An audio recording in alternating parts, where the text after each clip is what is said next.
पूर्णस्य पूर्णमादाय पूर्णमेवावशिष्यते। ओम शांति शांति शांति। विचार करता है चित्रदीप विवेक वर्ग 283 तो यहाँ पर बतलाया है ज्ञान ये है ना, ज्ञान के तीन मुक्ति के तीन हेतु है, वैराग ज्ञान ओपरति। तो ये ऊपर ज्ञान है, वैराग है और ओपरति है, ये तीनों किसी किसी में एक साथ मिल जाते हैं, किसी किसी में अलग अलग मिल जाते हैं।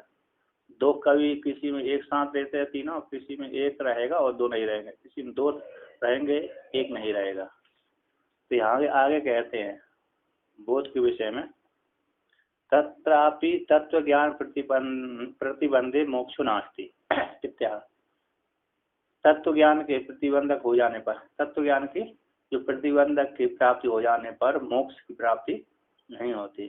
तो कहते हैं वैराग्योपरति पूर्ण बोधस्थो प्रतिबध्यते।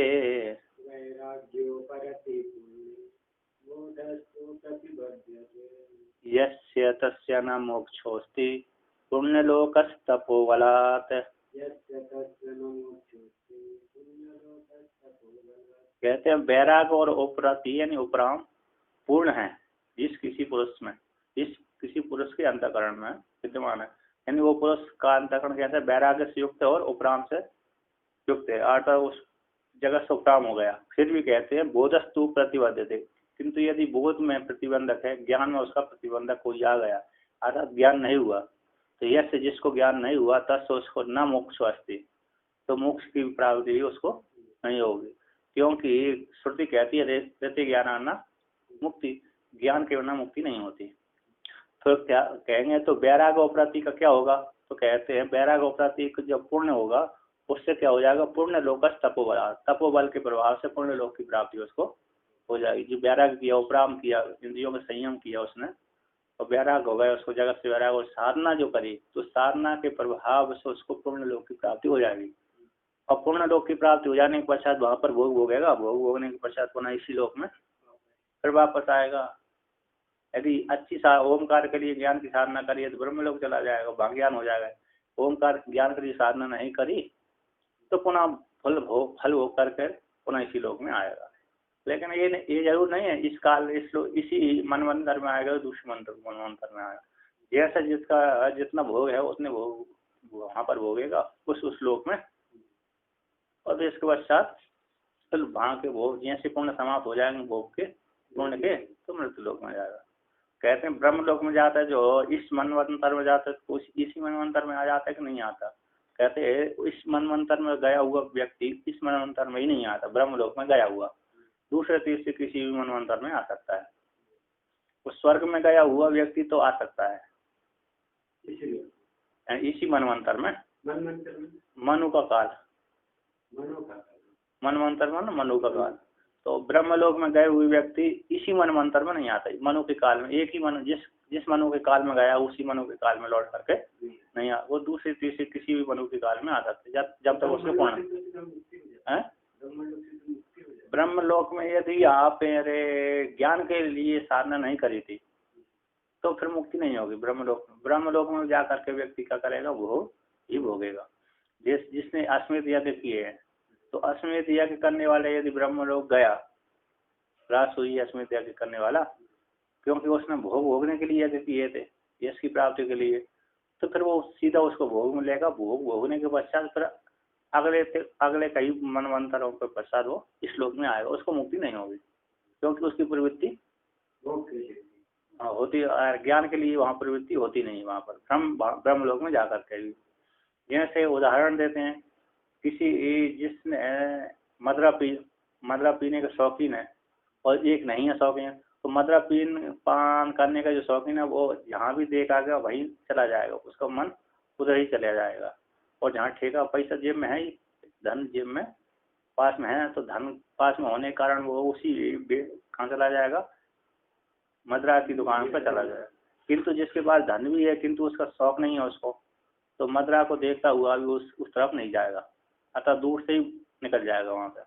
उसी प्रकार यहाँ पर है कि ब्रह्मलोक में जो गया हुआ कर्मी है, अश्वमेध आदि वाला और रासुई आदि वाला, तो उसको उसने ज्ञान के लिए साधना नहीं करी थी, तो ज्ञान के लिए साधना न करने के कारण ब्रह्मलोक में जो ब्रह्म सभा होती है, आत्मा का चिंतन का विचार जो चलता है, ब्रह्मा जी जो उपदेश करते हैं, तो वहां पर उसकी वृत्ति जाती नहीं है।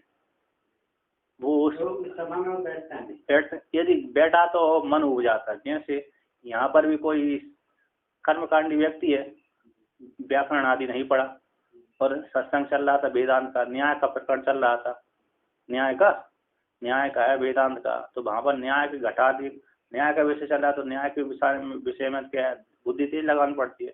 तो जिसने व्याकरण आदि नहीं पढ़ी श्रवण नहीं किया, अध्ययन नहीं किया, तो उस व्यक्ति को संस्कृत का कुछ ज्ञान ही नहीं रहेगा और घटपट से क्या समझेगा, ठीक है ना। तो वो देखेगा मेरे को समझ नहीं आ रही, तो उठ के भाग जाएगा वो। यदि नहीं गया उठ करके तो वहीं पर नींद आ जाएगी, उसको सो जाएगा, है कि नहीं। जैसे कथा में जाते हैं ना बहुत से व्यक्ति कैलाश आश्रम में, जिस समय जब हमारे समझ में नहीं आती वो वृत्ति पंक्ति, तो उस समय हमारा मन कैसे चंचल हो जाता है और दूसरी नींद भी आ जाती है।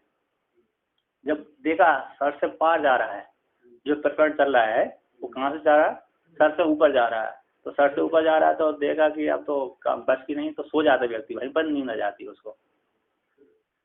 जब घंटा है यह पर दूसरी बात सोचेगा, क्योंकि समझ में नहीं आती। जब समझ में नहीं आती तो फिर ऊपर ही ऊपर चलती है उसकी गाड़ी, कुछ सुनता है कुछ नहीं सुनता, तो सो जाता है। तो ऐसा ही है, तो जिसको ज्ञान नहीं, जिसने जिस प्रकार साधना नहीं करी, ब्रह्मलोक में जाने के पश्चात भी उसको ज्ञान नहीं होता कर्मी को। यदि उसके संस्कार हैं तो फिर उस सभा में चला जाएगा, जाते ही उसको वहां पर तुरंत ही ज्ञान हो जाएगा। रोज सत्संग होता है वहाँ पर, लेकिन वो जो कामना के लिए गए वो भी वहाँ जाकर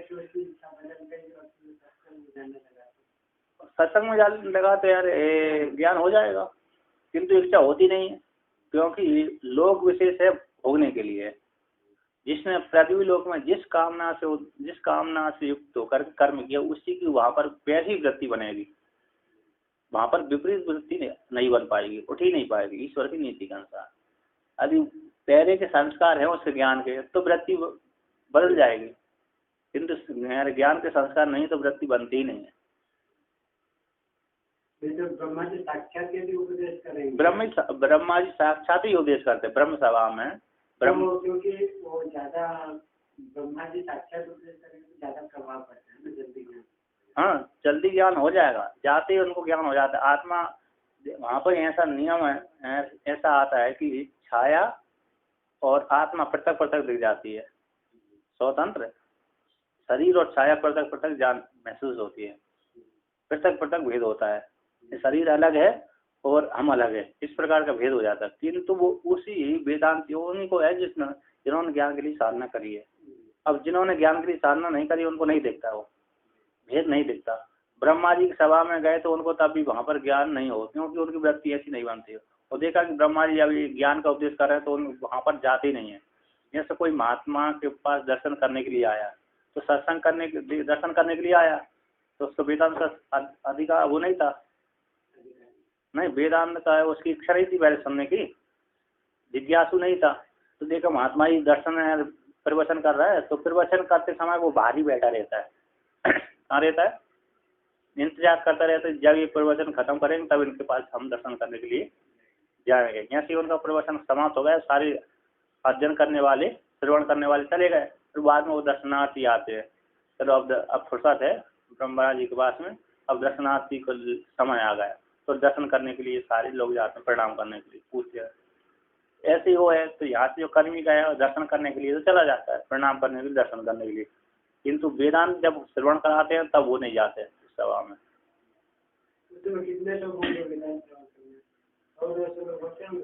ब्रह्मा जी के हजारों लाखों की संख्या में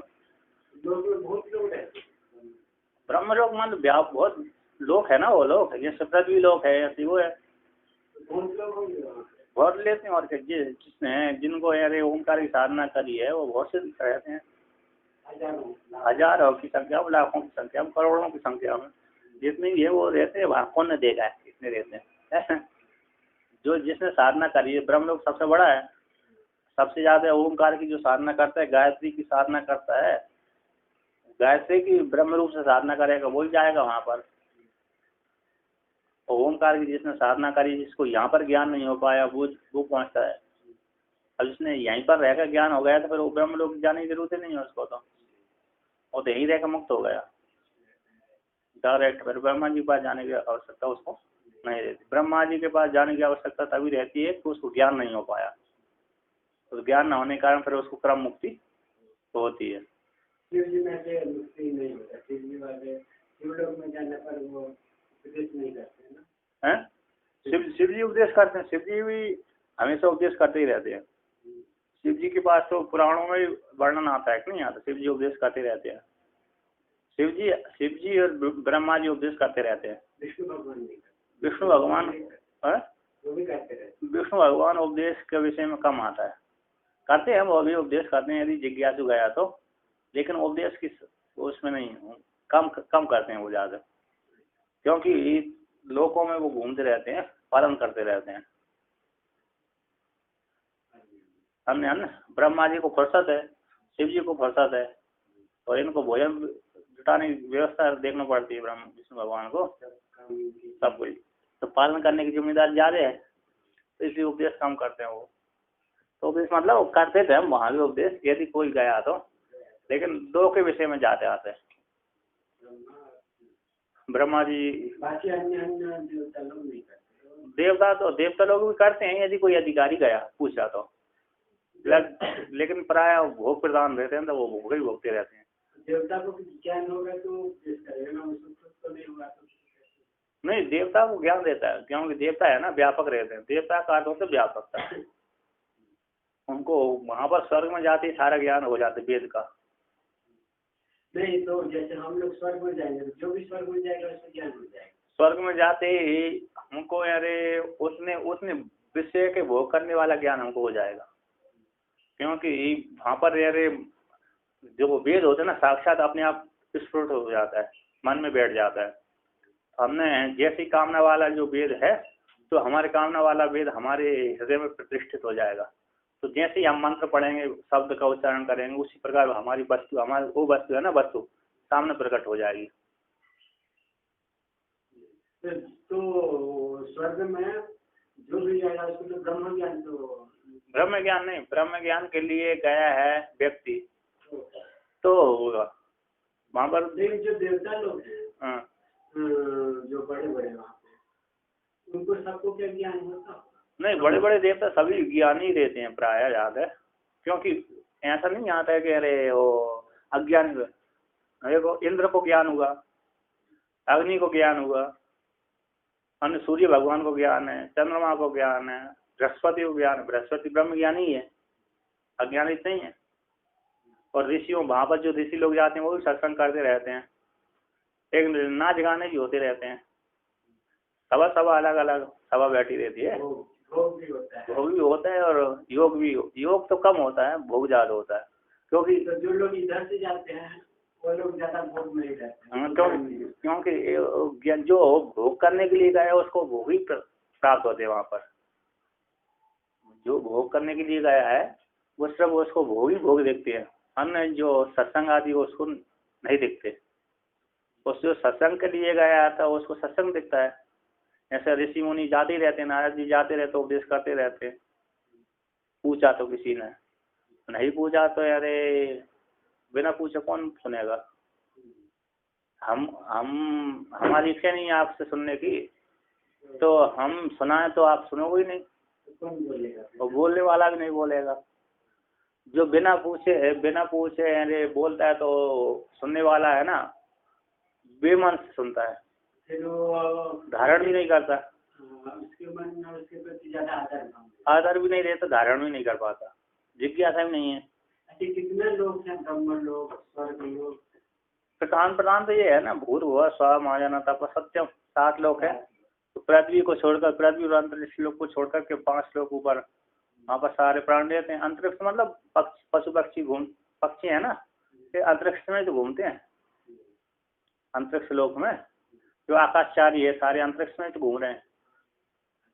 तो सिद्ध है देवता है, भ्रमण करते रहते हैं आकाश मार्ग में। तो सिर्फ 7 लोग, और ब्रह्मा लोग, सूर्य लोग, चंद्र लोग, नहीं नहीं, ये लोग वो लोग भी है, ब्रह्म लोग भी, अरे सूर्य लोग भी अलग है। सूर्य जो दिख ही रहा है जो लोग ही है, इसमें प्राणी रहते। चंद्रमा में चंद्रमा लोग ये 7 लोग प्रधान है। विहारतियों के अनुसार 7 विहारती हैं, उसी के अंतर्गत फिर ये आ जाते हैं, मोहल्ला आ जाते हैं। जैसे एक नगर है, नगर में इस नाम का ये मोहल्ला है, दूसरे नाम का मोहल्ला है, तीसरे नाम का मोहल्ला है। जैसे ब्रह्मलोक है, ब्रह्मलोक में ही ब्रह्मा जी, विष्णु और महेश का तीनों का लोक आ जाता है उसी में। ब्रह्मा जी सत्यलोक ब्रह्मलोक में ही विष्णु का लोक आ जाता है और शिव जी का लोक आ जाता है। ऐसे किसी पुराण में वर्णन कर देते। सुमेरु पर्वत है, सुमेरु पर्वत के चारों तरफ सारे लोग बसे हुए हैं। सुमेरु पर्वत सबसे बड़ा पर्वत है। तो एक तरफ ब्रह्मा जी का लोक ब्रह्मलोक है, दूसरी तरफ विष्णु का लोक वैकुंठ लोक हो गया, तीसरे लोक कैलाश पर्वत है, कैलाश शिवलोक हो गया। उसके नीचे स्वर्ग लोक है, उसके नीचे स्वर्ग लोक के नीचे फिर ये गंधर्वों का लोक। वो गंधर्वों का लोक तो यहीं से दिखता है, पृथ्वी से ही, पृथ्वी पे ही है। बद्रीनाथ के ठीक पीछे है गंधर्व लोक, मैदान है वहाँ। क्या बर्फ ही बर्फ दिखता है वो। तो वहाँ पे जाने पर कोई गंधर्व नहीं दिखता? नहीं, हाँ, हम लोगों को नहीं देखते, वो लोग देखते रहते हैं। वो लोग देखते रहते हैं कि हम लोगों को नहीं देखते।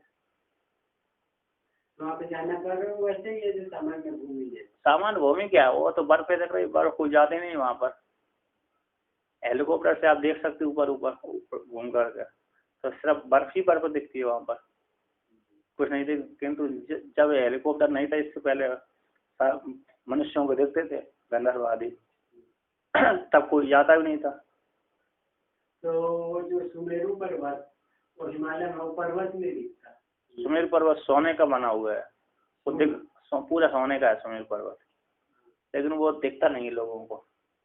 दिखेगा तो सब सोना चुरा लेंगे। सारे सोना चुरा भी रहेंगे, दिखता ही नहीं है वो। पुराण के अनुसार सबसे बड़ा ऊँचे सूर्य उसी की परिक्रमा करता है, ऐसा वर्णन है पुराण के अनुसार। कितना ऊंचा? ये विंध्याचल पर्वत से बहुत, विंध्याचल पर्वत से भी ऊंचा है। हिमालय में जितने पर्वत दिखते हैं सबसे ऊंचा वो ही। विंध्याचल ने उसी के कह, विंध्याचल को उसी ने तो कहा है, नारद जी ने कह दिया विंध्याचल सुमेरु पर्वत की परिक्रमा करते सूर्य, तो उसने कहा इसी उसका ही नाम श्रेष्ठ है, कोई सबसे पर्वतों में सबसे ज्यादा श्रेष्ठ है। तो विंध्याचल ने कहा कि मेरी परिक्रमा करवाऊंगा सूर्य को। तो शिव जी की आराधना करी, आराधना के द्वारा वरदान प्राप्त कर लिया, मैं मेरा इतना बड़ा शरीर हो जाए तो सूर्य मेरी परिक्रमा करने लगा। ठीक है, तो विंध्याचल पूरा बढ़ गया, तो सूर्य की गति रुक गई थी, आगे ही नहीं जाने दिया उसने। तो कई महीनों तक सूर्य एक तरफ तो उगा रहा, एक तरफ नहीं जा पाता था, आस्ते ही रहता था। तो जिससे प्राणी अरे मानने लगे, एक तरफ तो अंधकार थे, एक तरफ जिधर उगा रहता था उस तरफ तो मरने लगे व्यक्ति सूर्य की गर्मी कारण।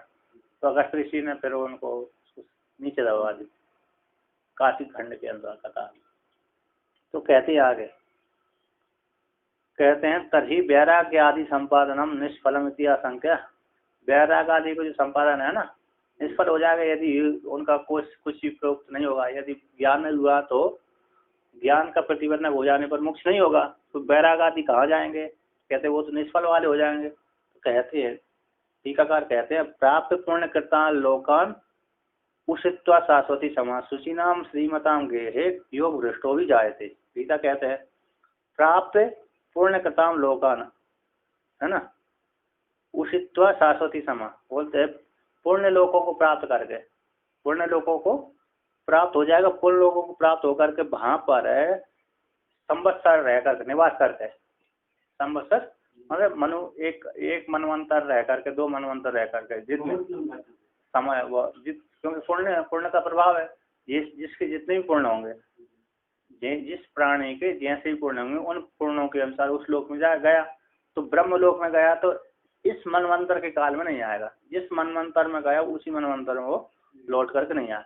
जब नहीं आया तो बस शाश्वती समा, शाश्वत जो संवत्सर है, एक संवत्सर है ना, नित्य संवत्सर, शाश्वती बोल नित्य, तो जो नित्य संवत्सर है, एक संवत्सर है, वो एक संवत्सर तक मनु के काल तक वहीं रहेगा, और वहीं रहने के पश्चात फिर उस मनवंतर के छोड़ करके दूसरे मनवंतर में वो आएगा। तो कहते वहां पर भोगों को भोग करके पुण्य पुण्य करके ज्यादा समय तक वो वहाँ पे रहेगा, है ना?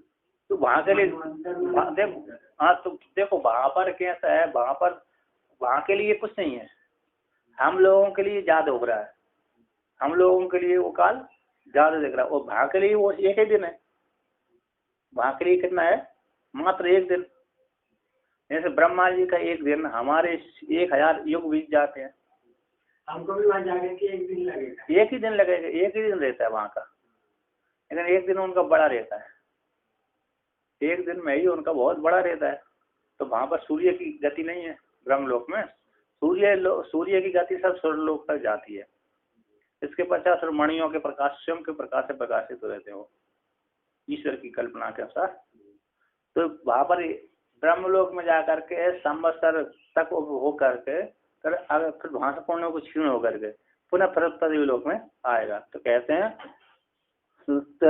प्राप्त पुण्य कथान लोकान, उन पुण्यों के द्वारा प्राप्त लोगों को जा करके वहां पर उचित भोग करके निवास करके संवत्सर रह करके वहां के पुण्यों से प्राप्त होने वाले भोगों को भोग करके फिर क्या करेगा, वहां से जब च्युत हो गए वहां से, है ना, भोगों को भोग लिया पुण्यों के द्वारा भोगों को भोग लेने के पश्चात कहते वहां से जब आता है तो कहते हैं सुची नाम श्रीमताम गे योग वृष्टो भी जाए थे। तो सुची नाम जो पवित्र है सुची नाम पवित्र वाले जिनकी वंश परंपरा पवित्र है, सुची नाम श्रीमताम, श्री मन लक्ष्मी है, मोक्ष रूप लक्ष्मी की परंपरा जिसमें चल रही है, ऐसी वंश परंपरा में धनवान नहीं, अरे श्रीमान लक्ष्मी होती है, और लक्ष्मी शब्द से मोक्ष भी आ जाता है और धन भी आ जाता है।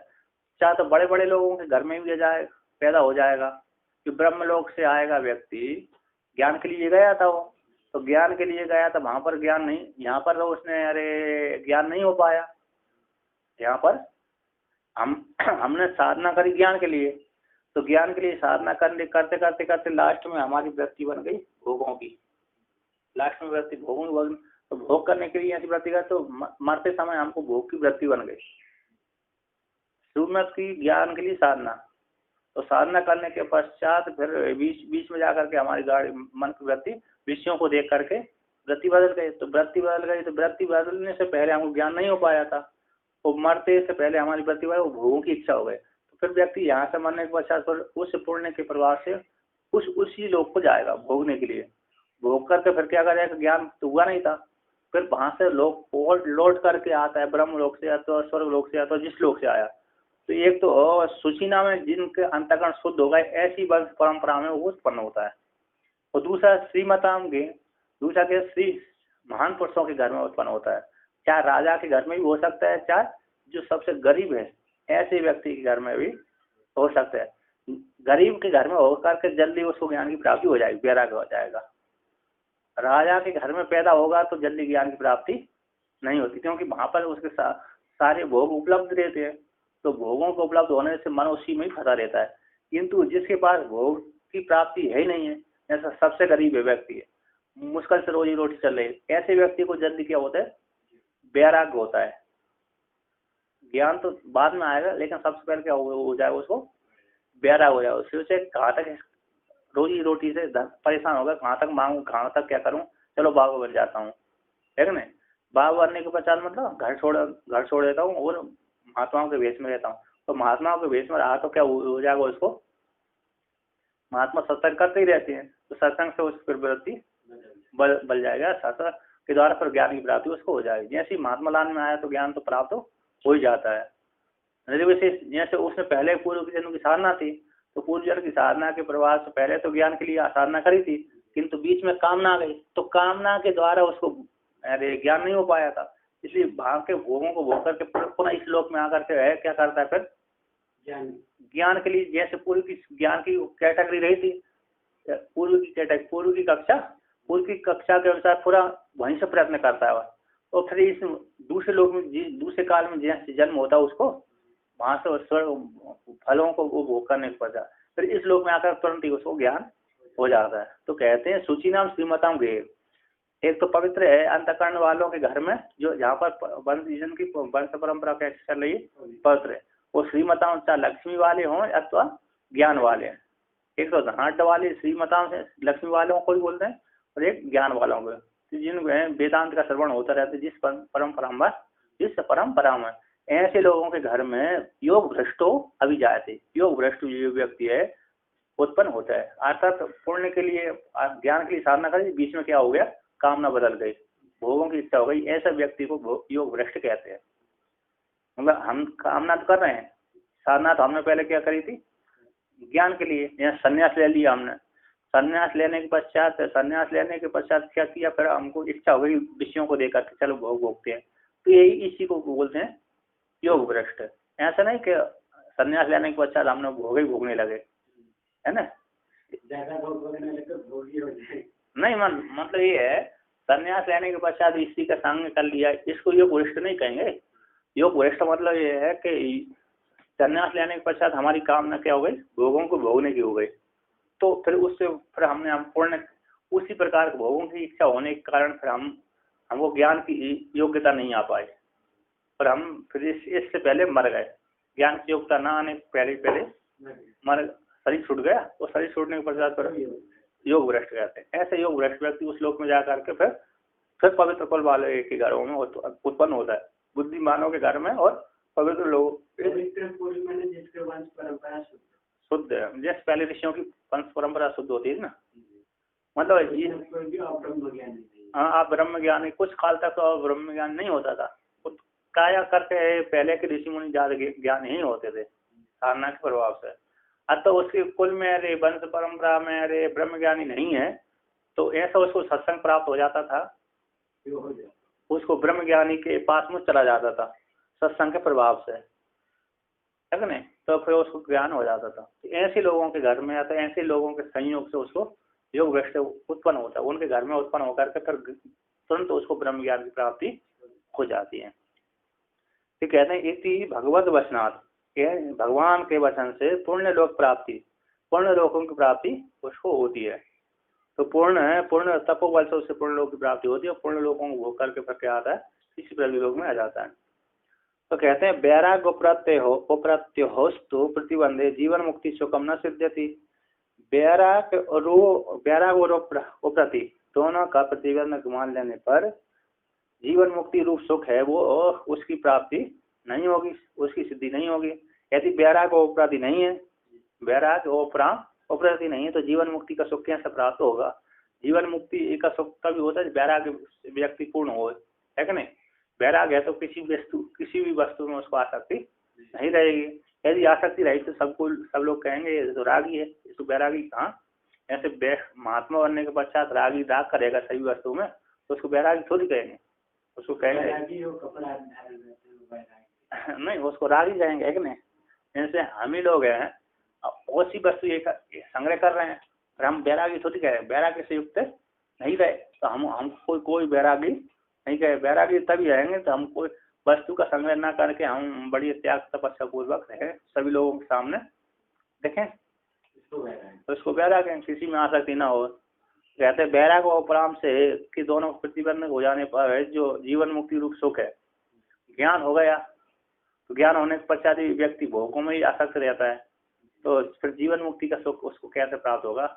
तो कहते हैं पूर्ण बोधे तदन्यौदौ प्रतिबद्ध हो यदा तदा,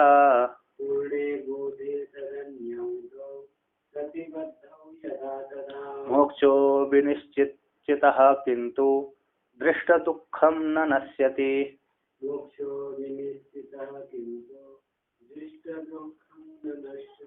कहते हैं पूर्ण बोध के पूर्ण हो जाने, पूर्ण बोध की प्राप्ति हो जाने पर, अर्थात तो उसको ब्रह्म ज्ञान की अनुभूति होए, तो ब्रह्म ज्ञान की अनुभूति हो जाने पर अभी तद अन्य ब्रह्म, तो कैसे वैराग और जो उपरति थे उपराम, ये दो उससे अन्य ज्ञान से भिन्न जो वैराग उपरति है उपराम है, दोनों ये प्रतिबंध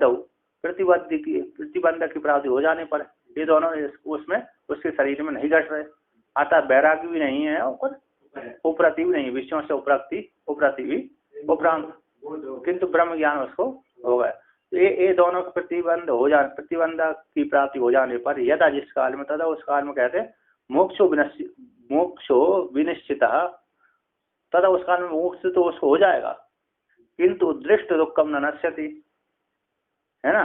कहते हैं क्या होता है, दोनों प्रतिबंधक हो जाने पर ही, प्रतिबंध रूप से प्राप्ति हो जाने पर, पूर्ण तत्व के ज्ञान हो जाने पर, आत्म तत्व की प्राप्ति हो जाने पर, और दोनों वैराग और प्रति उसमें नहीं है, ये दोनों प्रतिबंधक की प्राप्ति होते हुए भी, है ना, यदा जिस काल में तथा उस काल में मोक्षो विनिश्चिता, मोक्ष तो उसको है, मोक्ष तो उसको हो गया, किंतु दृष्ट दुखम न नश्यति, उसको दृष्ट जो दुख है ना, यानी कोई रोग आ गया तो क्या हो जाएगा, दुखी हो गया, और सुख आ गया तो सुखी हो गया, है ना, प्रसन्नता आ गई, ऐसा दृष्ट रूप जो दुख उसको ना से नहीं होता। यदि वैराग्य नहीं है तो, वैराग राग है तो उसमें क्या ये कामना बनी रहेंगी, किंतु बोध होने के ज्ञान है तो ज्ञान होने के पश्चात उसको मुक्ति मोक्ष तो हो ही गया, है ना। लेकिन उसमें वैराग्य नहीं है, कामना है, तो फिर वो दुखी होता रहेगा ना। थोड़ी थोड़ी मतलब उसमें जीवन सुख है कि अरे हमारे सारे, जैसे वैराग्य व्यक्ति है, ज्ञान होने के पश्चात उसकी कामना नहीं है, वैसे जिसको ज्ञान हो गया, ज्ञान होने के पश्चात फिर थोड़े थोड़े विषयों में आसक्त नहीं होगा, और थोड़ी थोड़ी लड़ाई झगड़ा में दुख उद्विग्न नहीं होगा, ठीक है।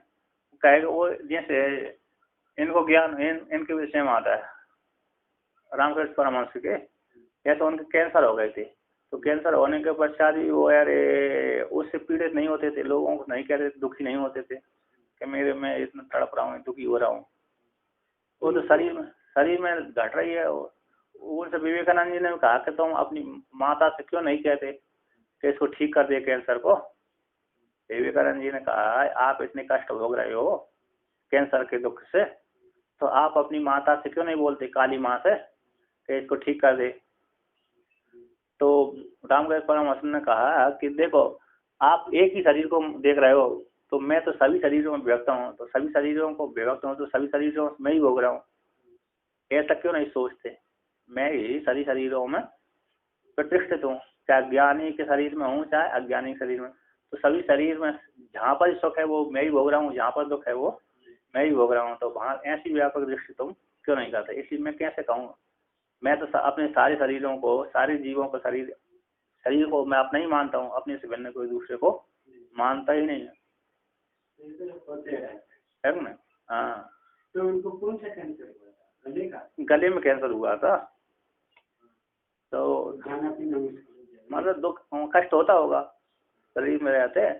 विवेकानंद जी ने कहा ऐसा कष्ट भोगना पड़ रही है, तो माई से ठीक कर दी, माई तो ठीक करने वाली है, काली माँ, काली को उपासना करते थे वो। विवेकानंद जी को भी ज्ञान हो चुका है? विवेकानंद जी को ज्ञान हो गया तो नहीं हुआ, समाधि लगा दी थी उन्होंने। तो जब पूछा होगा तब हो सकता नहीं दिया होगा, एक बार सवाल उनको 1-2 बार समाधि लगाई थी उन्होंने, समाधि, तभी तो वो श्रद्धा से युक्त रहे और उनको जल्दी ही ज्ञान हो गया था। और 38 साल की उम्र में तो मर ही गए थे, वो शरीर छूट ही गया था, इसलिए उनको जल्दी बोध हुआ था। अधिकारी से संपन्न थे, ब्रह्मचर्य का बहुत 18-20 साल तक व्यक्ति ब्रह्मचर्य करता है, व्यक्ति 18-20 साल 25 साल तक तो रहता ही है, ब्रह्मचर्य का पालन नहीं करते, हर कोई करता है। और वो और 38 साल में तो मर ही गए थे वो, 38-40 साल में। नहीं, बाकी लोग क्या है उतना ब्रह्मचर्य को कड़ाई से नहीं पालन करते ना, वो क्या चिंता में धर होता है, उनका बिल्कुल भी पूरा ब्रह्मचर्य नहीं, ब्रह्मचर्य मान है पूरा, कोई भी विषय का चिंतन नहीं, विषय का चिंतन। और अधिकारी संपन्न थे, अधिकारी थे, पूर्व की साधना उनकी अच्छी थी, इसलिए ऐसा हो जाता है, एक नहीं। अब साधना नहीं है तो रामकृष्ण परमहंस को देख करके बोले कलकत्ता जैसे विषयाशक्ति शहर में ऐसा विरक्त और त्यागी भी रहते हैं, मुझे पता नहीं था, वो देखते हो कहते हैं। हाँ, वो भी अधिकारी थे, वो भी महापुरुष थे, उस समय उनको ब्रह्म ज्ञान तो हो ही गया था, है कि नहीं। तोतापुरी ने उनको ब्रह्म ज्ञान करा दिया था, देवी के साथ। उन्होंने तो वेदांत श्रवण नहीं किया ना, साधना थी, साधना के प्रभाव से काली माँ ने उनको ऐसी बुद्धि प्रदान कर दी। डायरेक्ट तोतापुरी ने बोला और उनको हो गया। और क्या, समाधि समाधि में भेज दिया उन्होंने। समाधि तो लगती थी, जब तक ब्रह्म ज्ञान नहीं हुआ तब तक वो काली का ध्यान करते थे। जैसे तोतापुरी को काली ने प्रेरणा दे दी, तुम वहां पर जाओ, बुद्धि में बैठा दिया। तो तोतापुरी वहां पर घूमते घूमते उनके पास आ गए, तो उनसे ब्रह्म ज्ञान का उपदेश किया, उन्होंने निर्विकल्प समाधि में पहुंचा दिया उनको। जब तक तोतापुरी नहीं पहुंचा है, तोतापुरी ने ब्रह्म ज्ञान का उपदेश नहीं किया, तब तक वो सविकल्प समाधि में जाते थे, देवी का ही ध्यान करते थे, सविकल्प में भेज देता था। तो जैसे वो तोतापुरी ने ब्रह्म ज्ञान का उपदेश किया और निर्विकल्प समाधि में पहुंचा, उस समय उनको भेद बुद्धि समाप्त हो गई। सविकल्प समाधि में थोड़ा बाहर भीतर जाता रहता है, बाहर भी रहता है और अंदर भी जाता है, मतलब थोड़ा भेद बुद्धि रहती है। निर्विकल्प समाधि भेद बुद्धि समाधि लगाते लगाते निर्विकल्प नहीं बदल जाते हैं। वेदांत श्रवण करने के अंतर, वेदांत श्रवण है, हम चिंतन कर रहे हैं, चिंतन करते करते करते करते निर्विकल्प सविकल्प, पहले सविकल्प समाधि लगती है, फिर निर्विकल्प अंतर्भावित हो जाता है। पहले तो वो ध्यान करते थे देवी का, तो देवी है और हम अलग है, मैं उपास्य हूँ, मैं उपासक हूँ और वो उपास्य है, इस प्रकार की भावना से समाधि लगा देते। भिन्नता ही रही उसमें, उपास्य और उपासक के भेद से। अब मैं ही उपास्य हूँ और मैं ही उपासक हूँ, इस प्रकार से चिंतन नहीं करते थे, इस प्रकार समाधि नहीं लगाते थे, इसलिए वहाँ ऐसे नहीं लगाते, इसलिए दूर समाधि थी लेकिन भेद वाली थी। तो उसके बाद तोतापुरी ने उनका ज्ञान आज्ञा चक्र खोल दिया, तो उसने समाधि पहुँच दिया। ऐसे हाँ, और अधिकारी तो थे ही, और तुरंत ही उन्होंने कहा यहाँ पर ध्यान लगा, उनका यहाँ पर ध्यान लगा, देवी आ जाती है, उनका देवी को खंडन करो, काट दो। उनका देवी को कैसे काटूं, मैं तो देवी को पूछता हूँ, माँ है कहीं उसको ही पार करना पड़ेगी, वो देवी को छोड़ो, मिथ्या है। तो बार बार ध्यान लगा देते, अब वो देवी सामने आती थी उनके मन में, ध्यान में, तो देखा नहीं जा रही, तोतापुरी ने देखा उनको नहीं काट पा रहे, शक्ति नहीं है, योग्यता नहीं रही, दृष्टिपात कर दी, ठोक दिया, ऐसे आगे चक्र खोल दिया, तो सीधा देवी को पार कर सीधा उसमें चले गए, साथ में तो ब्रह्म में निर्विकल्प समाधि में चले गए। तो 3 दिन तक लगी था। चक्र जब खुल गया तो नीचे के सारे चक्र खुल गए होंगे। तो नीचे के मतलब उन्होंने शक्तिपात कर दिया, नीचे के चक्र खुल गए या तो नहीं भी खुल गए होंगे, और का वो तो कुंडली शक्ति से खोलने के लिए है, जरूरी नहीं है। जैसे व्यक्ति जहाँ पर हृदय में ध्यान लगाता है, चक्रों की खोलने, जिसने चक्रों का चिंतन नहीं किया ना, वो नहीं खुलता उसका, जो खोलता है हाँ, जो खोलेगा कुंडली, आज्ञा चक्र जब खुलता है तो सब नीचे का खुल जाता है। हाँ, खुल जाते हैं, खुला होगा ये भी खुल गया तो उनको फिर ज्ञान हो गया ना, ज्ञान होने के कारण उनको कोई चक्रों का कार्य नहीं था, उपयोगिता नहीं, आवश्यकता नहीं थी। जिसको आत्मतत्व की अनुभूति हो जाती है, फिर वो कोई कार्य वो नहीं करता, संकल्प विकल्प नहीं करता, अपने और पराय में भेद भी नहीं करता। ये तो आप अपने पराय में भेद जब करते हैं, जिस व्यक्ति को ज्ञान नहीं हुआ, उसको भी ज्ञान हो गया है ना।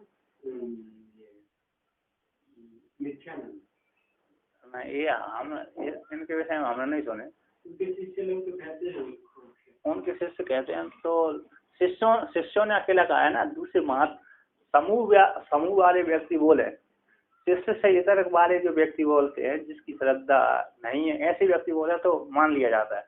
तो शिष्य तो अपने गुरु, हर कोई अपने गुरु की प्रशंसा करता ही है, बड़ाई करता है। शिष्य से इतर वाले दूसरे महात्मा यदि बोले कि हाँ इनको ज्ञान हो गया, तो प्रैक्टिकल हो जाता है, मतलब ठीक है, वो मोहर लग जाती है, छाप लग जाती है। अब शिष्य से इतर के लोगों ने बोला ही नहीं है, शिष्य से इतर के लोग तो उनकी निंदा भी कर देते हैं, नहीं करते, निंदा करेंगे तो फिर ब्रह्म ज्ञानी कैसे हुए। तो आगे कहते हैं पूर्ण बोध हो जाने पर भी तद अन्य जो प्रतिबद्ध वैराग और प्रति दोनों प्रतिबंधक हो जाने पर ऐसा जिस काल में तथा उस काल में मोक्ष तो विनिश्चित है, मोक्ष तो कैसा है, उसको है हो गया, किंतु दृष्ट दुख कम न नश्चित, उसको दृष्ट जो दुख है उसको नष्ट नहीं होता।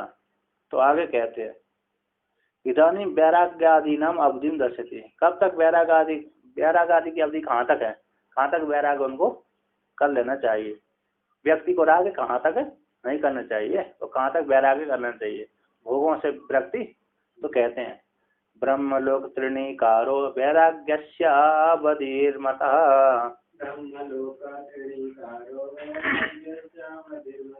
देहात्मवत् परमात्मत् दार्ढ्ये बोधः समाप्यते।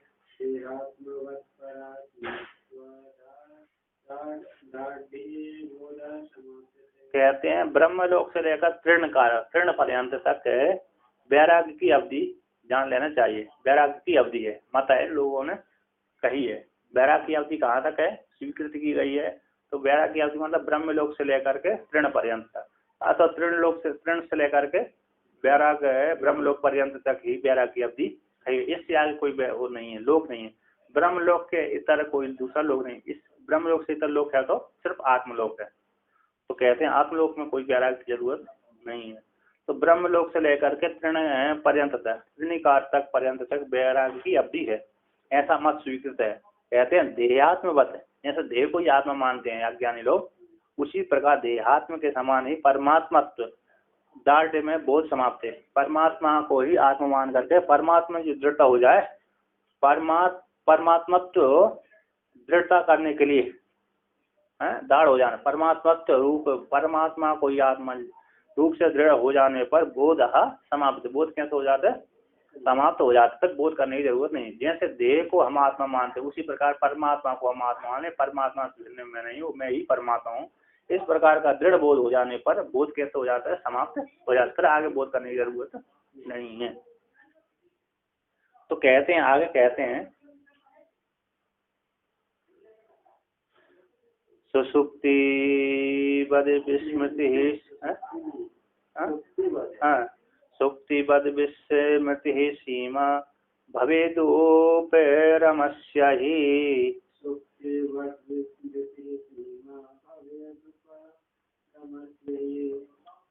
दिशानयः विनिश्चेयं तारतम्यमवान्तरम्।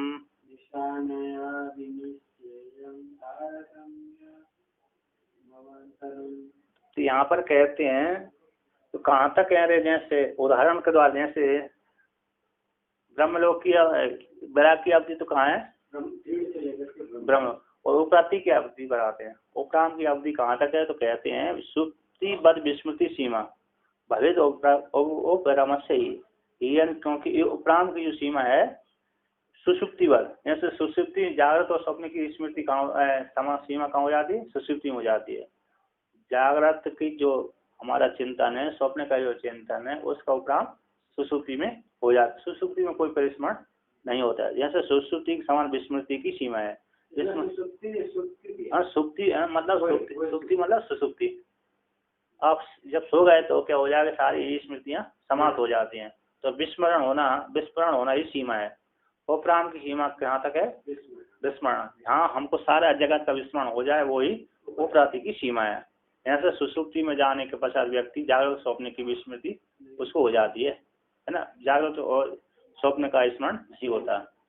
तो कहते हैं उसी प्रकार से तो उपरांत की ये सीमा है, सारी जगत का चिंतन जो था कैसा उपरांत हो गया था, अब वो उसको चिंतन हमारे मन में नहीं आता।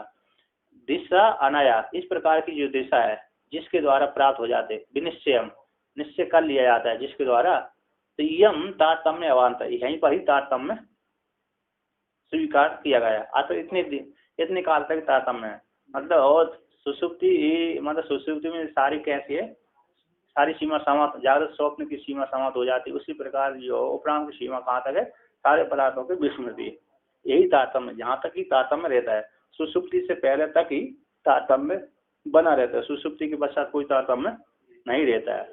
ब्रह्मलोक तक और ब्रह्मलोक तक ही वैराग्य का तारतम्य है, और वैराग्य ब्रह्मलोक से इतर कोई तारतम्य नहीं है। कोई किसी को स्वर्गलोक से वैराग्य किंतु ब्रह्मलोक से वैराग्य नहीं है, किसी को गंधर्वलोक से वैराग्य है किंतु स्वर्गलोक से वैराग्य नहीं है।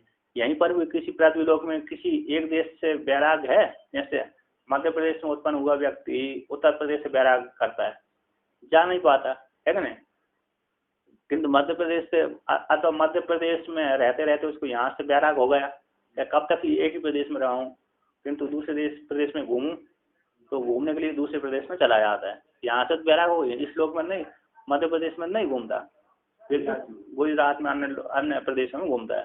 कहते हैं इसी प्रकार पृथ्वी लोक से बैराग है किंतु सर्वलोक से बैराग नहीं है। और उसी प्रकार सर्वलोक से बैराग हुआ, ब्रह्मलोक से बैराग्य नहीं हुआ। तो ऐसे ब्रह्मलोक तक बैराग्य का तारतम्य है। उसी प्रकार स्मृति का, विस्मृति का, पदार्थों की स्मृति का तारतम्य कहाँ तक है? सुषुप्ति तक। और सारी विस्मृति भूल जाना ही ये क्या है? स्मृतियों का तारतम्य है, मतलब तारतम्य कहा गया था। नाश हो जाना ही सीमा हो जाएगी। तो आगे कहते हैं, तो यहाँ पर कहते हैं अवान्तर तारतम्य स्व बुद्धि निश्चय में। अवान्तर जो तारतम्य है ना, अपनी अपनी बुद्धि के द्वारा निश्चय कर लेना चाहिए। दिशा अनय दिशा से निश्चय कर लेना चाहिए तारतम्य का। तो आगे कहते हैं ननु तत्वबोधवतम अपि राग आदि मतवेन वैषम्य उपलम्भात् ज्ञानस्यापि मुक्ति हेतुत्व निश्चेतुम न शक्यमिति आशंका है। पूर्व पक्षी पूछता है तत्वबोध वालों का भी राग आदि मत होने से, तत्वबोध जिसको ब्रह्म ज्ञान की अनुभूति हो गई उन्होंने राग आदि देखे जाते हैं। जैसे मतलब कैसे देखे जाते हैं? जैसे जनक जी को ज्ञान हो गया, ब्रह्म ज्ञान तो, किंतु फिर अपने परिवार वालों के साथ कैसे हंसी मजाक करते हैं, पत्नी के साथ अलग करते हैं, पुत्रों के साथ अलग मजाक करते हैं, मंत्रियों के साथ अलग प्रकार से व्यवहार करते हैं। तो राग आदि मत होने से वैषम्य की उपलब्धि देखी जाती है। और ज्ञान का मुक्ति हेतु तुम निश्चय फिर उसमें ज्ञान हुआ है और ज्ञान मुक्ति का हेतु है, ऐसा निश्चय करने में सक्षम नहीं है, समर्थ नहीं हो पा रहा है। इति आशंका को लेकर कहते हैं राग आदि है व्याधि बद आरब्ध कर्म फलत्वात् मुक्ति प्रतिबंधकत्वम असिद्धि। राग आदि कैसे? व्याधि बद के, व्याधि है ना, व्याध आदि, व्याधि आदि है ना, व्याधि रोग। तो जैसे राग आदि का व्याध्यादिवद आरब्ध कर्म फल वाले होने से मुक्ति के प्रतिबंधक हो नहीं है कि नहीं? ऐसे व्याधि हो गई, किसी के शरीर में रोग हो गया तो उससे पीड़ित हो गया। जैसे रोग हो गया तो उसको किसी भारी रोग हो गया तो ज्यादा पीड़ित हो गया, और कम रोग हो गया तो कम पीड़ित हो गया। किंतु रोग होने के पश्चात भी उसमें ज्ञान में उसके वो नहीं होता। जिस ब्रह्म ज्ञानी के ज्ञान हो गया पहले और बाद में रोग हो गया तो फर्क नहीं पड़ता। उसी प्रकार ब्रह्म ज्ञानी के पास भोग आ गए, प्रारब्ध कर्म के अनुसार भोग आ गए, है ना।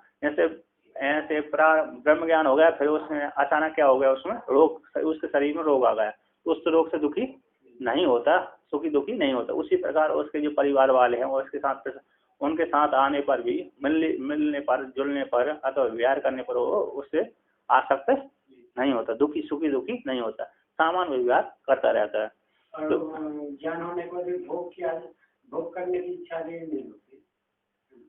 और तो शरीर का धर्म है, शरीर उसको वैराग्य नहीं है ना, नहीं वैराग्य नहीं है, वैराग्य नहीं है, तो ज्ञान होने के बाद ज्ञान है तो उसके देखो भाई बंधु हैं, तो पत्नी विवाह हो गया तो भोग तो करेगा, कर भी सकता, नहीं भी कर सकता, मतलब वो फिर अंतर पड़ जाता है।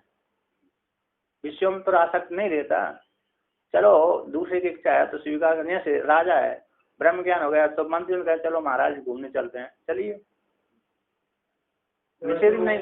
जनक जी ऐसे व्यवहार करते थे, राज का नियम है, प्रकृति का नियम, प्रकृति के नियम के अनुसार पालन करते थे। ऐसे मित्रों ने कहा चलो महाराज घूमने चलते हैं। अब ज्ञानी थोड़ी ये मन करेगा चलो नहीं चल रहा यार, मेरी इच्छा नहीं है, कभी इच्छा हो गई, कभी इच्छा नहीं भी हुई, ऐसा ही हो जाता है। मित्रों ने कह दिए तो चलो चल देते हैं, कोई काम नहीं है, मतलब दायित्व तो नहीं आया। अभी तो ब्रह्म ज्ञान तो उसको हो ही गया, अब क्या करेगा बैठा हुआ, है ना। शरीर का धर्म है, शरीर को जाना। यहाँ पर दत्तात्रेय भगवान ने एक बार शिव जी से प्रार्थना करी। दत्तात्रेय भगवान ने कहा, दत्तात्रेय भगवान तो ब्रह्म ज्ञानी है ही, तो उन्होंने कहा, दत्तात्रेय भगवान ने जब केदारनाथ जा रहे थे तो कहते हैं, प्रार्थना करते हैं, तो यात्रा व्यापकता हता दे, ध्यान से चेता पर्दा हता दे, स्तुत्या माया बाग पर्दा हता दे, क्षमस्व शंभो त्रिविधाप अपराधम। कहते हैं हे भोलेनाथ, आप मेरे तीनों अपराधों को क्षमा करते रहना। क्यों? क्योंकि मैं तो यात्रा व्यापकता आता थे, मैं आपकी पद यात्रा के द्वारा आपकी व्यापकता को खंडन कर देता हूँ। मैं आपके दर्शन करने के लिए यहाँ से ऋषिकेश से तो उत्तरांचल से मध्य प्रदेश उत्तर प्रदेश से बद्रीनाथ केदारनाथ के दर्शन करने के लिए, आप केदारनाथ भगवान के दर्शन करने के लिए मैं आता हूँ। तो आता हूँ तो आप तो सभी जगह व्याप्त हैं। कहाँ पर हैं आप? ऐसी जगह नहीं जहाँ पर व्याप्त नहीं है, फिर भी व्याप्त होने के पश्चात भी मैं आपको परिच्छिन्न रूप से देख कर जान करके भी, मतलब व्यापकता को जानता हुआ भी, फिर भी मैं आपको केदारनाथ क्षेत्र में दर्शन करने के लिए आपके पास आता हूँ। तो आपके पास आता हूँ तो आपकी व्यापकता का तो हनन हो ही गया, क्या परिच्छिन्न है कि नहीं? तो एक अपराध बन गया। जैसे इस त्वद यात्रा व्यापकता हटाते, ध्यान से चेता पता हटाते। मेरे को मालूम है कि आप ध्यान से परे हैं और कैसे हैं, सभी जगह व्याप्त है, फिर भी मैं आपका ध्यान कहाँ करता हूँ? हृदय में करता हूँ। तो एक देश विशेष में आपका ध्यान करता हूँ। आप एक देश विशेष वाले तो नहीं है, आप तो व्यापक हैं, फिर भी मैं ध्यान के द्वारा आपकी व्यापकता को खंडन कर देता हूँ, है ना? स्तुत्य माया बाग पढ़ता आता थे तो आप तो मैं वाणी के द्वारा भी आपकी व्यापकता खंडन कर देता हूँ। क्यों? आप स्तुति से परे हैं, मन वाणी से आप परे हैं, फिर भी मन वाणी के द्वारा आपको बांध देता हूँ। मन वाणी के द्वारा बांधना मतलब सीमित कर देना, है ना? तो सीमित कर देता हूँ तो एक अपराध ये बन जाता है ना। तो कहते हैं 3 अपराध मेरे हमेशा बनते रहते हैं। इन तीनों अपराधों का आप क्या करते रहे? हे महादेव क्षमा करते रहना। ध्यान हृदय में किया उन्होंने, सब लोग करने का नियम हृदय में है। 2-3 जगह ध्यान करते हैं। एक तो हृदय में करते हैं लोग और एक आज्ञा चक्र में करते हैं। बहुत से लोग आज्ञा चक्र में करते हैं, बहुत से लोग हृदय में। ज्यादातर आप यार महसूस करोगे तब भी यहाँ पे आ जाएगी, आपकी दृष्टि बन जाएगी। आप ध्यान करो कहीं भी हृदय में करो तब भी आपको थोड़ा थोड़ा महसूस आएगा मैं यहाँ ध्यान कर रहा हूँ। मेरा तो अधिकतर ध्यान हृदय में ना होगा थोड़ा यहाँ हो जाता है, ये ध्यान करता हूँ ना, यहाँ पे ध्यान इधर आता है। हाँ तो इधर परमात्मा है ऐसा। हाँ, चिंतन जैसा आप चिंतन करें वो आपको महसूस लगे कि मैं हृदय में भी ध्यान कर रहा हूँ ना, तो आपको थोड़ा यहाँ लगे कि मैं यहाँ ध्यान कर रहा हूँ। और ध्यान करते करते यदि शरीर को छोड़ करके बाहर परमात्मा को देखना पड़ता, तो शरीर ध्यान करते करते यदि आपकी ऐसी कल्पना हो रही है तो आप जैसी अभ्यास करेंगे तो इस शरीर से सूक्ष्म शरीर निकल जाएगा आपका, और आप सूक्ष्म शरीर यहाँ बैठे रहे लेकिन सूक्ष्म शरीर आपको घूमता रहेगा। और जब तक किसी ने डिस्टर्ब नहीं किया, आप शरीर को हलचल नहीं किया, तब तक आप बाहर घूम सकते हैं। और जैसे डिस्टर्ब किया, हलाया चुलाया, मतलब आवाज आया तो तुरंत उसी समय उस क्षेत्र को छोड़ करके तुरंत इसमें आ जाएंगे। लेकिन शरीर का नुकसान नहीं होगा कुछ। यदि छोड़ के चले गए तो ऐसी भावना के द्वारा आप चले जाओगे, श्वास चलती रहेगी। ध्यान लगने पर प्राण बंद हो जाते हैं लेकिन मरता नहीं है व्यक्ति, निश्चेष्ट बैठा रहता है। फिर यहाँ पे ध्यान करने जाता है, यहाँ से ध्यान करता है व्यक्ति को जल्दी मतलब स्फूर्ति आती है। बहुत से व्यक्ति यहीं जाते ध्यान करते हैं। ध्यान तो यहाँ भी करते हैं, यहाँ के करते करते वो किसी को यहीं आ जाता है। दोनों जगह डायरेक्ट संबंध होता है, हृदय में और आज्ञा चक्र में।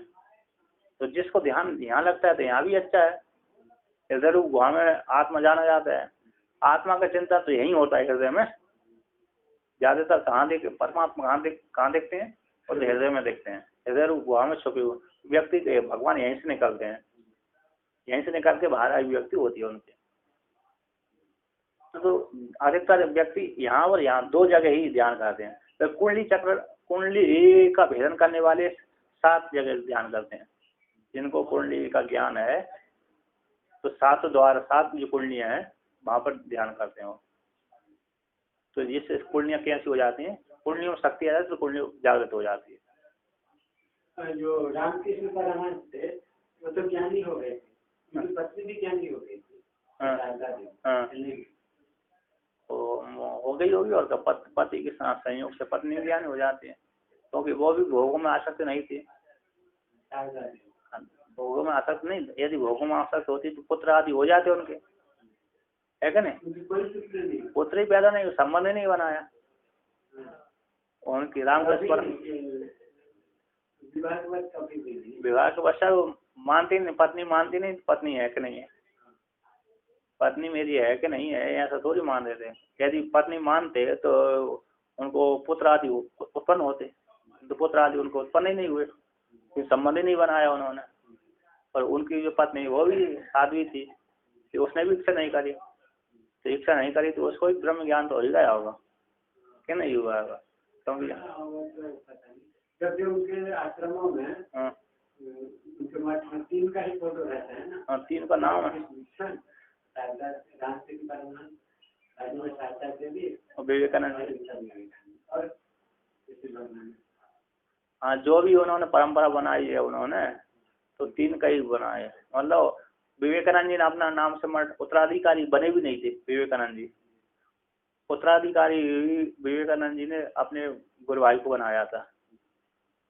विवेकानंद जी ने अपने गुरु भाई को स्वयं मठाधीश नहीं बने थे, वो प्रचार में रहे थे इसलिए, और प्रचार त्याग करने वाले थे।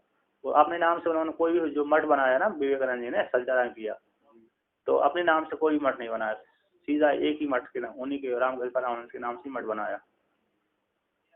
फिर वहाँ के बाकी भी अनुयायी उनके हुए परंपरा में, तो उन्होंने भी सीधा विवेकानंद के नाम से तो रामकृष्ण परमहंस के नाम से ही बनाया। तो इसलिए वो परंपरा तीनों, तो जो भी बैठा था उस पहला उनकी गद्दी पे पहला आचार्य पद की नियुक्ति हुई थी, तो उसमें जो भी था उसने भी फिर तीनों को छोड़ करके अपना नाम भी नहीं दिया, पर ऐसी परंपरा चलती गई। अभी अब चलती रहेगी। अब स्वतंत्र नहीं बनाते, सीधा रामकृष्ण परमहंस अथवा विवेकानंद जी, दोनों में से कोई है। विवेकानंद जी जो स्वामी जी थे वो उस जमाने में सबसे श्रेष्ठ, हाँ उस काल में सबसे श्रेष्ठ, मतलब बड़े विद्वान रहे। विद्वान उसमें भी बहुत ज्ञानी होंगे, लेकिन वो इनका प्रचार हो गया था। ज्ञानी तो बहुत से ब्रह्म तोतापुरी तो थे ब्रह्म ज्ञानी, उसी काल में तो थे तोतापुरी महाराज, ब्रह्म ज्ञानी नहीं थे, तभी उन्होंने रामकृष्ण परमहंस ज्ञान दिया, ब्रह्म ज्ञान दिया।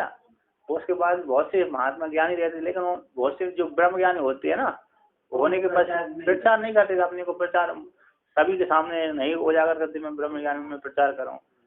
किंतु ये अधिकारी से संपन्न थे, अधिकार से संपन्न थे, इन्होंने प्रचार कर दिया और इनकी ख्याति भी फैल गई, लेकिन पूरे विश्व में फैल गई। और अंग्रेजी के विद्वान थे, पहले अंग्रेजी के विद्वान भी बहुत से होते थे, लेकिन ये विद्वान भी थे और देवी की कृपा भी थी, गुरु की कृपा भी थी। गुरु की कृपा तो सभी के पास रहती थी, किंतु ये नाम करने थी इनके नाम से, तो नाम कर दिया, हो गया। इससे पहले भी बहुत ब्रह्मज्ञानी थे, उनके बाद भी रहे, उनके काल में भी रहे। उन्हीं के काल में धनराजगिरी नहीं हुए, ब्रह्मज्ञानी तो थे, कैलाश आश्रम उन्हीं के काल में तो थे।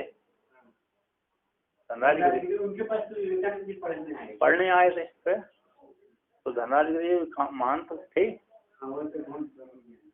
तो फिर वो धनराजगिरी तो 4-5 पीढ़ी तक ब्रह्म ज्ञान। हाँ उनके पश्चात कैलाश आनंद नहीं, उनके पश्चात कौन हुए, जी विष्णु देवानंद गिरी जी महाराज बड़े ज्ञानी रहे, उनके हरिहर तीर्थ जी ज्ञानी रहे। इसके पश्चात फिर थोड़ी गति धीमी हो गई है क्या ना, हरिहर तीर्थ और विष्णु देवानंद छोटे महाराज और हरिहर तीर्थ महाराज को बोलता। तो उसके बाद थोड़ा कम, लेकिन हाँ इससे पहले भी वो अरे वो स्पीड पे अच्छी रहे, मानो बैठे। और वो करपात्री जी वो भी ब्रह्मज्ञानी थे। करपात्री हाँ ब्रह्मज्ञानी रहे होता, करपात्री तो और बहुत पहुंचे हुए थे, ब्रह्मज्ञानी थे, उनके बारे में समझा नहीं। तो उनको तो पूरा ज्ञानी थे, तो वो गोरक्षा आंदोलन उन्होंने किया था, इंदिरा गांधी ने उसको जेल में डलवाया। और थोड़ा वो ब्राह्मणवाद थे, वो ब्राह्मणवाद उनमें थोड़ा ज्यादा था। यूपी के थे ना, यूपी के जो ब्राह्मण होते हैं थोड़ा जातिवाद ज्यादा चलता है यूपी में, तो अपने को ब्राह्मण हम सबसे ज्यादा श्रेष्ठ हैं ऐसा उन्होंने थोड़ा ऐसा करते हैं, और शूद्रों को थोड़ा नीचा जानते हैं। और तो आंदोलन किया ना कि गो हत्या बंद करो, ये करो, रोको, तो उसमें उसको समस्या हो रही है, इंदिरा गांधी को समस्या हो रही थी, गो हत्या बंद करते हैं। उसने एक परीक्षण के उसने ये बोल दिया, सभी महात्माओं को कहा, सभी महात्मा बोल दिया कि मैं आप मेरी शक्ति हो तो जैसे पहले के ऋषि मुनि अरे कलम को रोक देते थे, समझ होती, उसी प्रकार मैं आपके सामने देख रहा हूँ। यदि आप मेरी कलम को रोक देते हो, बंद कर देते हो, तो मैं धुआ हत्या बंद कर देती हूँ, नहीं तो नहीं करूँगी। तो किसी ने कलम रोकी नहीं सिद्ध होने के पश्चात ही, तो उसने कर दिया। राजा थी ना वो उस काल में, और किसी ने रोक नहीं पाया। नहीं रोक पाया, वो तेजस नहीं हुए कोई, है क्या नहीं। तो वही है। तो उनका आग भी छोड़ दिया था ना वो जेल में। मालूम नहीं, फोड़ भी दिया होगा, द्वेष भावना थी। यदि आंदोलन करते रहेंगे तो हमको सरकार चलाने, मतलब हमारी सरकार गिरना पड़ेगी। एक आग छोड़ दिया। सरकार चलाने क्या हो जाएगी, सरकार मुश्किल पड़ जाएगी, कांग्रेस सरकार, दूसरी सरकार आ जाएगी, इसलिए उनको ऐसा कर दिया। इंदिरा गांधी उनको वो ऐसे बोलते, इंदिरा गांधी मुसलमान की बेटी। तो आगे कहते हैं यहाँ पर, तो कहते हैं राग आदि के व्याधि आदि के समान आरब्ध कर्म फल वाले होते हैं। ये आरब्ध कर्म हो ना, प्रारब्ध कर्म वाले। अब एक कर्म फल को देने वाली है। आरब्ध कर्म मतलब आरब्ध कर्म है फल वाले होने से, मतलब ये हम अब इस कर्मों का फल आरंभ होने वाला है। जैसे अब 11 बजेगा तो भोजन की घंटी लगेगी, इसी प्रकार ये आरब्ध कर्म वाले होते होने से मुक्ति के प्रतिबंधक उसमें मुक्ति में मोक्ष में प्रतिबंधक बनेंगे, ऐसा संभव सिद्ध नहीं है। अतो इसलिए न शास्त्रार्थ में प्रतिपत्तव्यम, इसे शास्त्र के अर्थ में विरोधाभास नहीं होता, यदि इस प्रकार से कहते हैं। तो कहते हैं आरब्ध कर्म नानात्वाद बुद्ध नामन्यथा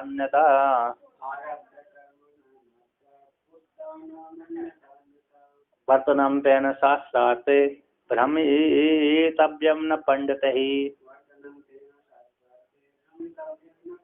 कहते हैं आरब्ध कर्म में नाना होने से बुद्धों को अन्य अन्य प्रकार से वर्तन किया देखा जाता है। आरब्ध है ना, बुद्ध यानी ब्रह्म ज्ञानी अन्य अन्य प्रकार से वर्तन करते, क्यों? उनके आरब्ध कर्म में नाना प्रकार से होने से। हमारे प्रारब्ध कर्म कैसे नाना प्रकार, इस शरीर वाले जीव की प्रारब्ध कर्म दूसरे प्रकार के थे, उस शरीर वाले जीव के प्रारब्ध कर्म इस ब्रह्म ज्ञानी के प्रारब्ध कर्म दूसरे प्रकार के हैं।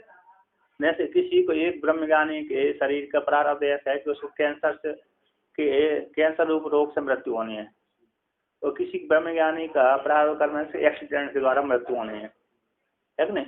तो किसी का प्रारब्ध ऐसा है कि पशु के द्वारा मारे जाने से मृत्यु हो गई, और किसी का ऐसी प्रारब्ध है कि ध्यान लगाते लगाते, और किसी का ऐसा प्रारब्ध कर्म है कि जल में डूबने से मृत्यु हो गई, है कि नहीं। प्रारब्ध कर्म तो कहते हैं आरब्ध कर्म नाना होने से बुद्धों को अन्य अन्य प्रकार से वर्तन होता है। इसलिए शास्त्र के अर्थ में भ्रमितव्यम न पंडितों के द्वारा भ्रमण नहीं करना चाहिए। अब भ्रमित शास्त्र के अर्थ में भ्रमित नहीं होना चाहिए, क्योंकि बुद्धों के ब्रह्म ज्ञानियों के जो आरब्ध कर्म होते हुए नाना प्रकार के होने से उन शास्त्र के अर्थ में विरोधाभास है, ऐसा भ्रमित नहीं होना चाहिए। अर्थात शास्त्र के अर्थ में विरोधाभास नहीं, ब्रह्म ज्ञान के विषय में विरोधाभास नहीं। आत्मा एक है और अन्य अन्य प्रकार से अन्य अन्य मार्ग से भी व्यक्ति ज्ञान के द्वारा तो प्राप्त होते हैं, किंतु इस प्रकार से कोई कर्म के द्वारा प्राप्त होता है। कर्म को पहले कर्म कांड करता है, कोई ध्यान के द्वारा आत्मा की प्राप्ति कर लेते, कोई वेदांत श्रवण करके वेदांत श्रवण और मतलब आत्मज्ञान की प्राप्ति कर लेता। फिर ज्ञान होने के पश्चात भी फिर वो कोई भोग भोगता है, कोई भोग नहीं भोगता है। ऐसे सुखदेव जी भोग नहीं भोगते थे, ध्यान लगाते रहते थे सुखदेव जी, और राजा जनक और राम कृष्ण भगवान है भोग भोगते रहते थे, नहीं राजा थे। और वशिष्ठ भगवान कर्म करते रहते थे, ज्ञानी तो थे ही, किंतु इनके कर्म कैसे, इन सभी प्राणियों के कर्म कैसे थे, ज्ञानियों के नाना प्रकार थे। इसी जिस प्रकार के कर्म थे उसी प्रकार के वो वर्तन करते, जैसे उनके सामने कर्म आया उसी प्रकार का विचार करते थे, है कि नहीं। जिस प्रकार का उनके मन में मान लो समय आया, जैसा काल आया उसी कर्तव्य लोगों को शिक्षा देते रहते थे। तो कह रहे हैं किम तरी प्रतिपत्तव्यम इत्यादि, फिर किस प्रकार से जान लेना चाहिए, किस प्रकार से जानना ज्ञान कर लेना चाहिए। तो कहते हैं किस प्रकार से जो ब्रह्म ज्ञानी है अपने अपने कर्म के अनुसार नाना आराध कर्म वाले होने से वर्तन करते हैं, हम कैसे जाने और शास्त्र के अर्थ को शास्त्र के अर्थ को किस प्रकार से जाने। तो कहते हैं स्व स्व कर्मानुसारेण वतन्ताम ते यथा तथा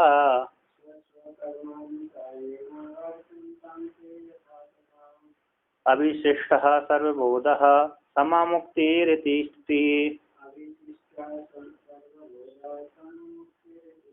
कहते हैं आप स्व स्व कर्म अनुसारेण अपने अपने कर्म के अनुसार ते जो ब्रह्म ज्ञानी है वर्तन करते रहते हैं, ऐसा जिस प्रकार से वर्तन करते रहते तथा उसी प्रकार से अवशिष्ट वो सबों का जो कहते हैं अवशिष्ट सर्वबोध समा मुक्ति।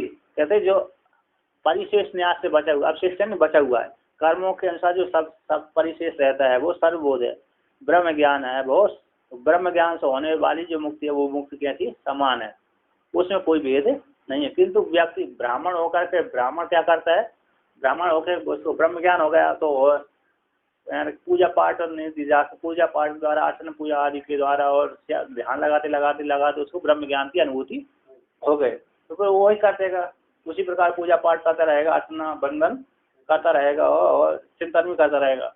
वो क्षत्रिय है तो क्षत्रिय युद्ध करते करते करते करते ब्रह्म का चिंतन किया, युद्ध करते करते भी ब्रह्म का चिंतन की वहीं पर ज्ञान हो गया उसको, तो वो जब आगे भविष्य में उसको युद्ध करने की इच्छा हो अवसर आया तो युद्ध भी करेगा। और व्यस्त आया, व्यस्त व्यापार करते करते ब्रह्म का चिंतन किया उसने तो ज्ञान हो गया तो व्यापार करता रहेगा क्योंकि उसका कर्म उसी प्रकार है व्यवसाय। अब शूद्र है तो शूद्र सेवा करते करते यही ब्रह्म ज्ञान की अनुभूति होगी उसको, तो सेवा ही करता रहेगा, है कि नहीं। अभी तो वर्ण व्यवस्था नहीं ना, उस टाइम वर्ण व्यवस्था तो अभी भी है। अभी तो शूद्र लोग भी राजा बनते हैं, ब्राह्मण लोग भी नौकर बनते हैं, नहीं क्षत्रिय लोग भी वो खेती करते हैं। वर्ण व्यवस्था तो अभी भी है लेकिन उसका पालन नहीं करते अब लोग। वर्ण पहले राजा क्षत्रिय ही राजा होते थे अधिकतर, क्षत्रिय शूद्र भी राजा होते हैं। अभी शूद्र तो होते, पहले भी शूद्र होते, समूह में शूद्र होते थे, पहले भी राजा होते थे शूद्र, लेकिन उनका पूर्ण प्रभाव नहीं देता था। मतलब मुखिया गांव के अकेले मुखिया रहते थे, गांव के जैसे बड़े राजा नहीं देते शूद्र, शूद्रों के चांडाल राजा नहीं हुआ। योग वशिष्ठ आपने सुना होगा, चांडाल राजा था, बन गया था, 8 साल तक उसने राज्य किया कि नहीं किया था। तो शूद्र राजा होते थे लेकिन बड़े बड़े नहीं, छोटे में सीमा के राजा होते थे, जिससे वो बड़े बड़े राजा के ऊपर आक्रमण मतलब तो शूद्र लोगों को मंदिर में पुजारी केरल में कम्युनिस्ट करता है तो उसमें जितना मंदिर है ना उसमें दलित शूद्र लोगों को पुजारी बनाती है कम्युनिस्ट सरकार में, नास्तिक सरकार, वो सब शूद्रों को वहाँ पे भर्ती कर दिया, ब्राह्मणों को बात कर दिया। तो शूद्र लोग तो ब्राह्मण का काम पूजा अर्चना कर रहे हैं और ब्राह्मण लोगों को नाली साफ करने में लगा दिया। अभी केरल में हो गया, तो शूद्र लोगों को लगा दिया, ब्राह्मण लोग तो अपना वृत्ति अलग अलग करते हैं और मंदिर में शूद्रों को नहीं कर दिया। तो सरकारी मंदिर में होगा ना, वो तो प्राइवेट मंदिर में क्या है। हाँ सरकारी में गवर्नमेंट ने ले लिया ना बहुत सारा मंदिर, बड़े बड़े मंदिर केरल के। अच्छा केरल का अनंत पद्मनाभ, क्या मंदिर उसके अंदर है ना। हाँ अनंत पद्मनाभ बड़ा मंदिर है। ऐसे जो सरकारी मंदिर है वहाँ पे बड़े बड़े, जो बड़े बड़े मंदिर को तो उन्होंने अंडरटेक कर लिया ना अपने अंदर। वहाँ पे उन्होंने, अब मुसलमानों की मस्जिद है उनमें तो उन्होंने अंडरटेक नहीं किया। और ईसाइयों के वो पता नहीं उनके बारे में, तो ये सरकार भी गलत है ना वो। सर कम्युनिस्ट जो सरकार है वो भी खराब ही है, उन्होंने ऐसा कर दिया। ये तो युक्त नहीं है ना, है कि नहीं।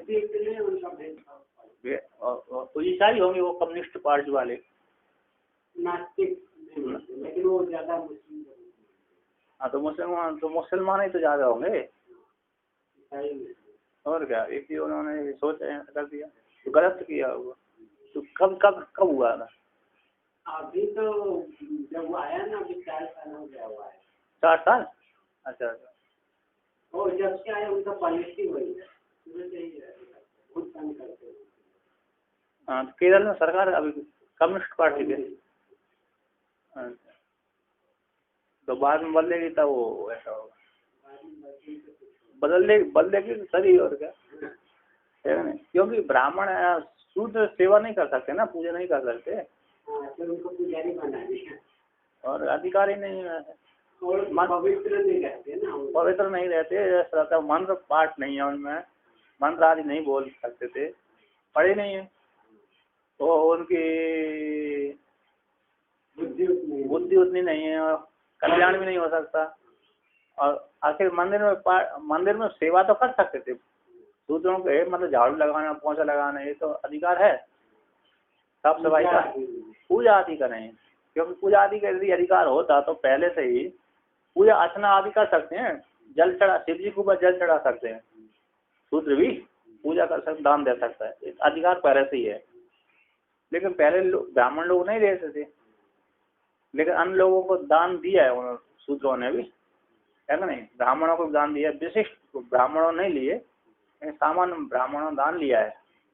तो गया तीर्थ में गया तो ब्राह्मणों को दान दे दिया उसने, तो दान दे देते शूद्र भी, लेकिन वो पूजा पाठ मंदिरों में नहीं करते थे, तो शिव जी को छोड़ करके अन्य किसी देवी देवता की पूजा करने का अधिकार नहीं था।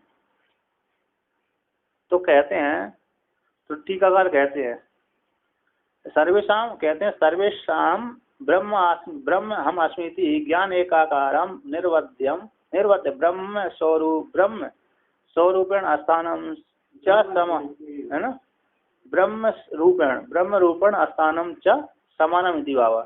सभी का, सभी वादियों का, चाहे ब्राह्मण हो, चाहे क्षत्रिय हो, चाहे वैश्य हो, चाहे शूद्र हो, इन सभी त्रिवर्णों का ब्रह्मास्मि, ब्रह्म में, हम ब्रह्मास्मि, में ही ब्रह्म हूँ, मैं ब्रह्म हूँ, इस प्रकार का जो ज्ञान एक आकार है, ज्ञान एक आकार जो ज्ञान है, वह ज्ञान निर्वद्य, दोष से, निर्वद्य मतलब दोष से रहित है, ऐसे ब्रह्म रूप से स्थान, ब्रह्म रूप से जो अवस्थिति है ना, अवस्थिति है, स्थान है, वो समान ही है सभी की। ऐसा जो अवशिष्ट सर्वबोध है वो समान है, समय समान है, ऐसी मुक्ति जो सभी की मुक्ति होती, ब्रह्म ज्ञान के द्वारा होने वाली, ब्राह्मण क्षत्रिय वैश्य शूद्र के द्वारा जो ज्ञान होगा जिन लोगों को, तो उनके द्वारा होने वाली जो मुक्ति है वो मुक्ति में कोई भेद नहीं। जैसे सुसुप्ति में किसी का भेद नहीं होता, चाहे ब्राह्मण सुसुप्ति में जाए, चाहे क्षत्रिय जाए, चाहे वैश्य जाए, चाहे शूद्र जाए, चाहे जानवर जाए, वो सबकी सुसुप्ति एक ही रहेगी, सुसुप्ति में भेद नहीं होगा। सब जागृत आने पर ही भेद होता है, विहार में भेद होता है, बाकी समूह में भेद नहीं होता, है कि नहीं, समष्टि में भेद नहीं, व्यष्टि में भेद होता है। तो व्यष्टि में पृथक पृथक हो गया। वर्ण व्यवस्था इसलिए बनाई थी गड़बड़ ना हो, हर वर्ण व्यवस्था इसलिए क्योंकि एक हर कोई चारों वर्ण के यदि पूजा पाठ करने लगे, दूसरे व्यक्ति आक्रमण कर दिया तो रक्षा कौन करेगा, है? अब चारों व्यक्ति सेवा करने मतलब पूजा पाठ करने वाले के तो घर में काम कौन करेगा? कहो स्त्रियाँ भी काम पूजा पाठ करने लगी, पुरुष भी पूजा पाठ करने लगे, फिर भोजन पानी कौन बनाएगा, है कि नहीं? इसी सभी को व्यवस्था बांट दी थी अलग अलग, इनका कर्तव्य है, इस कर्तव्य करेंगे तो इतनी कर्तव्य से ही इनको ज्ञान की फल की प्राप्ति हो जाएगी। और ज्ञान से मुक्ति सभी को होती है, ज्ञान के लिए मुक्ति का विधान कर दिया, सभी को ज्ञान से मुक्ति होगी।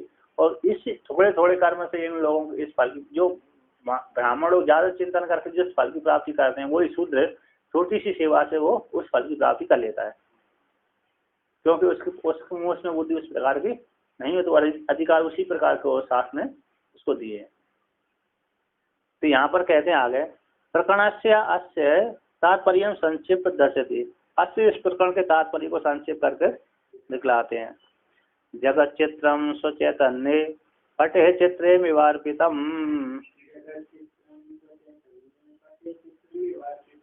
माया तदुपेक्षैव चैतन्यम परिशिष्यताम।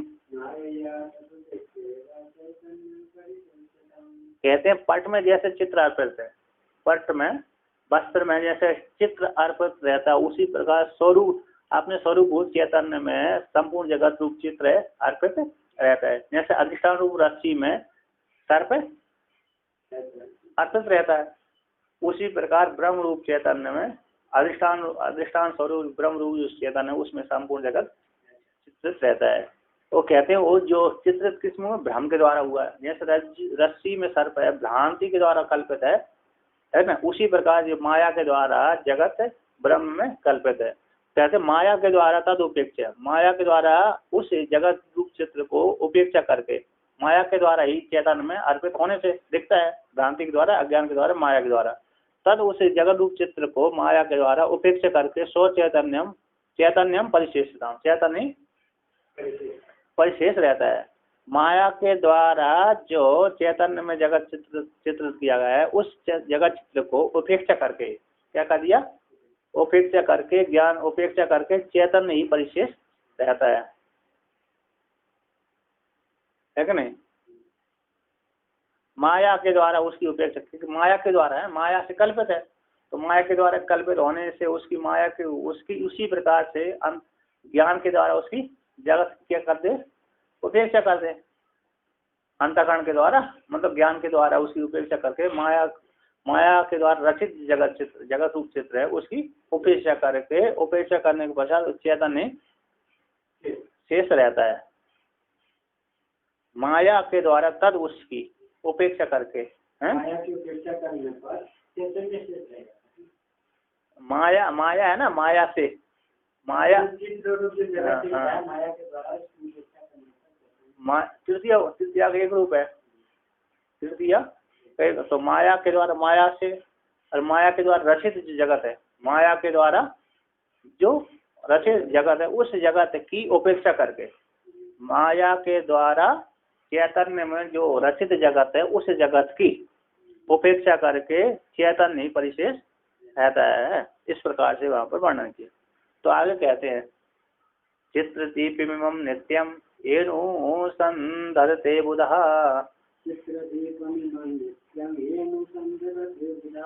पश्यन्तोऽपि जगच्चित्रं ते मुह्यन्ति न पूर्ववत्।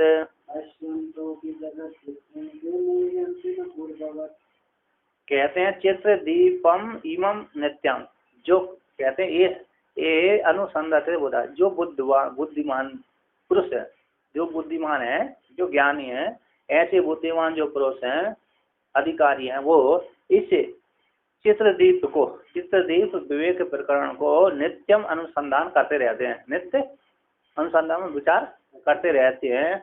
करने के पश्चात कहते हैं इदम जगत चित्रम, इस जगत चित्र को देखते हुए भी ते मुह्यन्ति न पूर्वज, फिर जगत चित्र को देखते हुए माया के द्वारा कल्पित है, ब्रह्म में कल्पित है, ऐसे जगत चित्र को जानते हुए भी, देखते हुए अथवा दृश्य प्रेक्षण है, जानते हुए, इस जगत चित्र को जानते हुए कि कल्पित माया में, माया के द्वारा अधिष्ठान में कल्पित है तो मिथ्या, इस प्रकार से जानते हुए विचार करते हुए ते इस जगत चित्र में मोहित नहीं होते, न पूर्वक, जैसे पूर्व में मोहित होते थे उस पूर्व के समान वर्तमान काल में इस जगत चित्र के स्वरूप को जानते हुए फिर मोहित नहीं होते, फिर आत्मा में इस भ्रमण करते रहते। इस प्रकार से जो कोई भी इस चित्रदीप विवेक प्रकरण का नित्य अनुसंधान करता है वो व्यक्ति फिर जगत से मोहित नहीं होता।